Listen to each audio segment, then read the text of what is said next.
अस्सलामु अलैकुम। आप सबका इस चैनल पर बहुत वेलकम है। आज की तारीख 3 रब्बुल अव्वल 1447 हिजरी दिन जुमरा। इस्लामी तारीख हजरत मरियम रजी अल्लाहु अन्हु। हजरत मरियम बिनते इमरान बनी इसराइल के एक शरीफ घराने में पैदा हुई। कुरान में 12 जगह उनका नाम आया है और उनके नाम से एक मुकम्मल सूरह अल्लाह ताला ने नाजिल फरमाई है। उनके वालिद हजरत इमरान बैतुल मंदिस के इमाम थे। हजरत मरियम बचपन ही से बड़ी नेक सीरत थीं।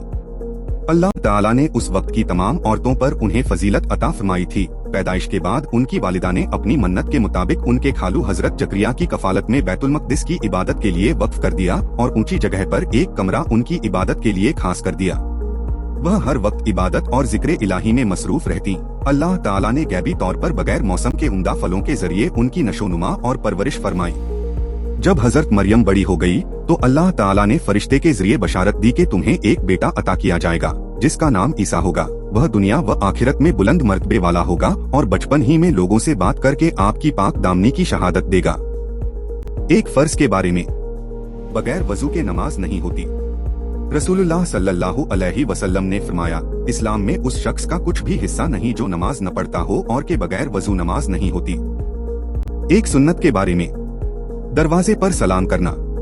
रसूलुल्लाह सल्लल्लाहु अलैहि वसल्लम जब किसी के घर के दरवाजे पर आते तो बिल्कुल सामने खड़े न होते बल्कि दाईं तरफ या बाईं तरफ तशरीफ फरमा होते और अस्सलामु अलैकुम फरमाते। एक अहम अमाल की फजीलत, अल्लाह का जिक्र करना।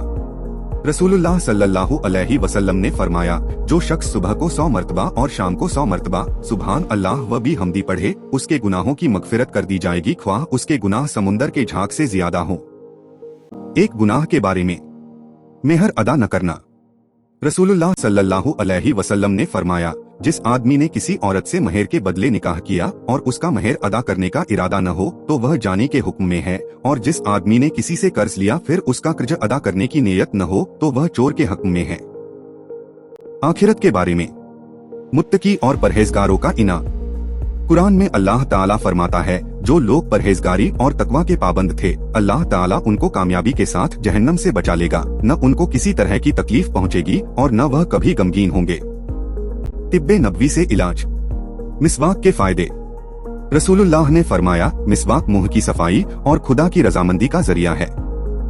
मिसवाक के फायदे हैं, यह दांतों में चमक पैदा करती है, मसूड़ों में मजबूती और मुंह की बदबू खत्म करती है, जिससे दिमाग पाक व साफ हो जाता है। यह बलगम को काटती है, निगाह को तेज और आवाज को साफ करती है और भी इसके बहुत से फायदे हैं।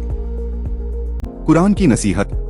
कुरान में अल्लाह ताला फरमाता है, अगर किसी बात पर तुम में इख्तिलाफ हो जाए तो अल्लाह और उसके रसूल के हुक्म की तरफ रुजू करो। अगर तुम अल्लाह और क़यामत के दिन पर ईमान रखते हो, यह तरीका तुम्हारे लिए बेहतर है और अच्छा भी है। आप सबका बहुत शुक्रिया। उम्मीद है आप मेरे साथ जुड़े रहेंगे और मेरे चैनल को अपने दोस्तों और रिश्तेदारों के साथ शेयर करेंगे। खुदा हाफिज। इंशाअल्लाह फिर मिलेंगे।